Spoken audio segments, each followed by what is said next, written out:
big up à ma coiffeuse. Il s'agit de ma belle-sœur Ruth Josiane qui m'a réalisé cette coiffure. Je suis trop fière. Elle m'a un petit peu quasiment forcée parce que moi les tresses ça fait 2.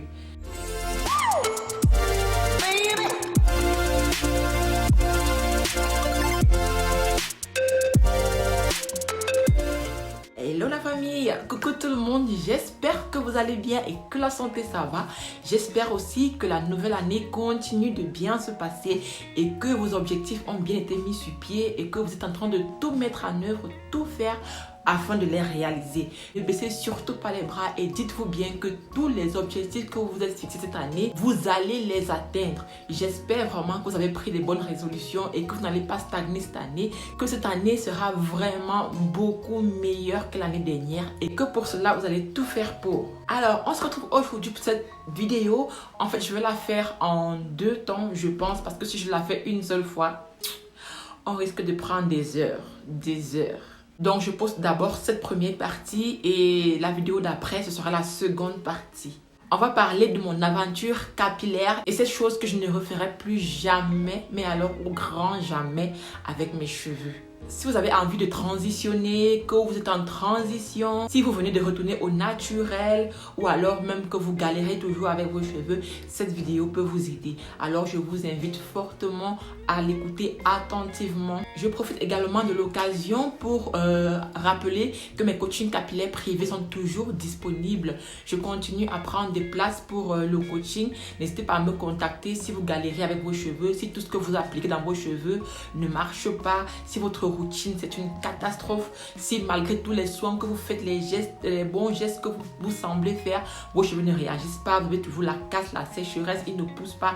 Bref, je suis là, n'hésitez pas à me contacter en privé. Également, je rappelle aussi que j'ai un groupe capillaire WhatsApp. Je vais également laisser le lien pour toutes celles et ceux qui aimeraient y entrer. Voilà, on ne parle pas que de cheveux mais d'astuces en général, beauté, femme, conseils et tout. Mais bien sûr, tout tourne d'abord autour du cheveu naturel. Alors, sans plus tarder, on se lance dans la vidéo right now. Première chose que je ne referai plus jamais, mais au grand jamais à mes cheveux, c'est le défrisage. C'est quelque chose qui tue à petit feu, mais les gens ne s'en rendent même pas compte à quel point c'est dangereux ce truc. C'est pas seulement dangereux pour nos cheveux, pour notre cuir chevelu, mais pour notre santé en général. Les produits qui sont utilisés dans les défrisants sont hautement cancérigènes et cancérogènes. Ils sont à l'origine de beaucoup de troubles hormonaux et même des fibromes et kystes utérins qu'on observe beaucoup plus dans la communauté noire. Je pense qu'il y a une corrélation entre les deux parce que certains scientifiques ont prouvé effectivement que les défrisants pouvaient jouer un rôle dans cette pathologie-là. Alors je sais, c'est la solution de facilité. Lorsqu'on se défrise les cheveux, ils sont plus faciles à entretenir, à manipuler et tout, mais c'est quelque chose qui tue. En plus de cela, on a toujours des brûlures. Moi, quand je me défrisais les cheveux, j'avais toujours des brûlures du cuir chevelu. Malgré tous les différents gammes de défrisage que j'utilisais, j'avais toujours des brûlures. C'est un truc de dingue, mais je continuais quand même parce que c'était la solution de facilité et parce qu'on n'avait pas la bonne information à cette époque sur l'entretien de nos cheveux crépus. Mais heureusement, aujourd'hui, on a les informations qu'il faut pour s'occuper de nos cheveux crépus. Alors, c'est vrai que c'est pas facile tous les jours, mais il y a des solutions. Il faut juste être attentif à ses cheveux, avoir les bons gestes et utiliser les produits appropriés. Et tout devient beaucoup, mais beaucoup plus facile. Une femme qui se défrise encore les cheveux aujourd'hui sous prétexte que ses cheveux crépus la dépassent entre guillemets à manipuler, ça ne fait pas sens en fait. Ça ne fait vraiment pas sens. Si vous avez encore les cheveux défrisés actuellement et que vous regardez ma chaîne YouTube, je vous invite fortement à arrêter cela. Si vous ne savez pas comment faire, contactez-moi via Instagram, via mon groupe WhatsApp, via un coaching capillaire privé et je vous aiderai à sortir de cela. C'est vraiment un cercle vicieux. Alors, je sais que certaines vont me dire, mais Fatou, aujourd'hui, il y a des défrisants dits naturels, sans soude et tout, mais je peux vous assurer qu'ils en contiennent. Ce n'est peut-être pas sous cette appellation-là, mais ce sont des dérivés de la soude caustique. On ne peut pas utiliser des défrisants sans en mettre de soude, c'est impossible. Ils ne vont pas mettre les noms que vous connaissez, mais ils vont changer et utiliser les dérivés. Au final, c'est kiff bourrique, c'est le même effet, c'est la même chose, donc rien ne change en fait. Je vous en conjure, arrêtez les défrisants aujourd'hui. C'est la meilleure résolution que vous puissiez prendre en cette nouvelle année qui commence. Moi, je me suis défrisé les cheveux quasiment toute ma vie parce que j'ai commencé, j'avais à peine 16 ans et je n'ai arrêté qu'en 2016. Je devais avoir, je pense, 26 ou 27 ans. Rendez-vous compte, c'est une catastrophe. Et c'est la meilleure chose que j'ai pu faire dans ma vie, arrêter le défrisage. Parce que quand on commence, on en devient vraiment accro. Et pour en sortir, ce n'est pas évident, il faut vraiment un déclic. Et j'espère que vous aurez votre déclic aujourd'hui. La seconde chose que je ne ferai plus jamais, c'est les décolorations.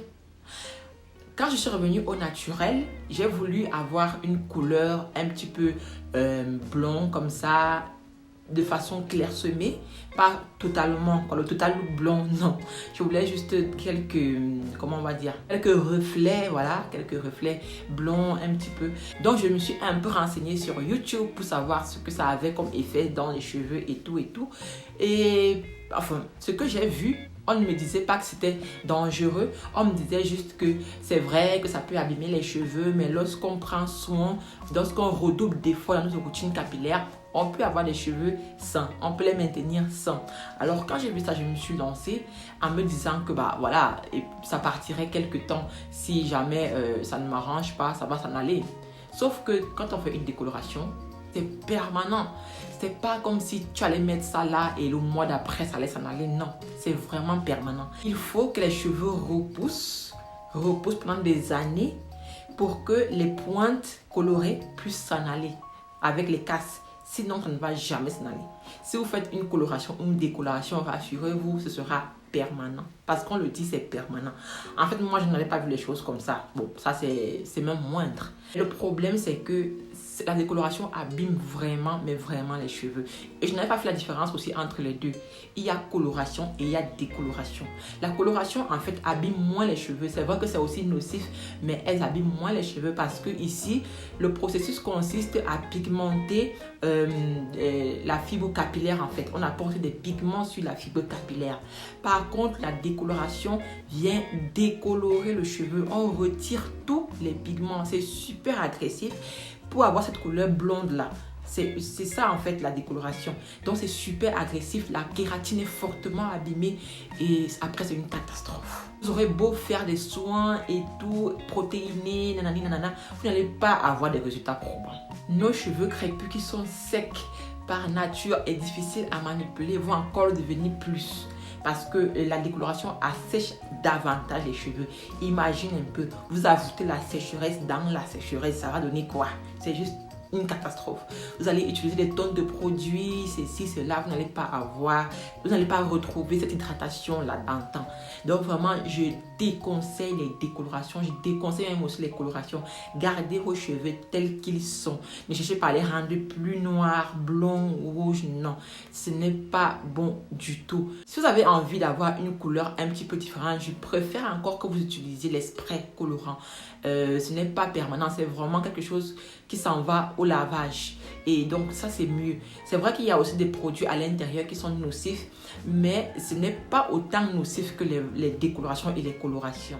Et pour terminer cette première série de la vidéo, la troisième chose que je ne ferai plus jamais à mes cheveux, c'est de les peigner. Au départ, je pensais qu'il fallait démêler ses cheveux tout le temps, qu'il fallait les peigner tout le temps, comme je pouvais voir sur YouTube. La plupart des youtubeuses le disent en fait. Il y en a très peu qui disent qu'il ne faut pas les peigner. Or, c'est ce qu'il faut faire. Moi, au départ, je peignais beaucoup mes cheveux et bien sûr, j'observais énormément de casses. Du coup, ma pousse stagnait, j'avais du mal à gagner de la longueur. Je ne comprenais pas pourquoi mes cheveux ne poussaient pas. Certes, ils poussaient, mais je n'avais pas une pousse conséquente. Je ne sais pas si vous voyez ce que je veux dire, mais je suis sûre que vous comprenez ce que je vais dire. Quand j'ai réalisé que les cheveux crépus n'étaient pas faits pour être peignés, alors là, ça a été un truc de fou. Je suis passée de cette longueur-là à ça, à quelques mois en fait. Je n'ai même pas fait un an pour avoir ce résultat-là. Vos cheveux ne sont pas faits pour être peignés ni brossés tous les jours. Le seul moment où vous allez vous démêler les cheveux, et je le dis tout le temps, c'est pendant l'après-shampoing. Utilisez un bon après-shampoing qui a de bonnes propriétés démêlantes, les bons produits et tout. Vous allez voir qu'en l'appliquant dans les cheveux, vos cheveux vont se démêler tout seuls, simplement au doigt. C'est à ce moment-là qu'il faut profiter pour les démêler, pas après. Parce que si vous essayez de peigner vos cheveux tous les jours, tout le temps, à tort et à travers, vous allez voir qu'ils vont toujours s'emmêler. Ça ne sert à rien en fait. Nos cheveux ne sont pas faits pour être peignés. Les caucasiens ont des cheveux lisses et donc eux, ils peuvent se permettre de se démêler les cheveux tous les jours. La brosse passe facilement, mais nos cheveux à nous ne sont pas lisses, ils n'ont pas ces structures-là. Et donc, vouloir les démêler, c'est perdre notre temps pour rien parce que vous allez les peigner là, sortir après, ce sera encore enroulé. Ça ne sert absolument à rien. Voilà mes chéris, c'est tout pour cette vidéo, cette première partie de la vidéo. Je vous fais plein de bisous. Prenez soin de vous et n'oubliez pas, don't worry, be nappy. Ciao!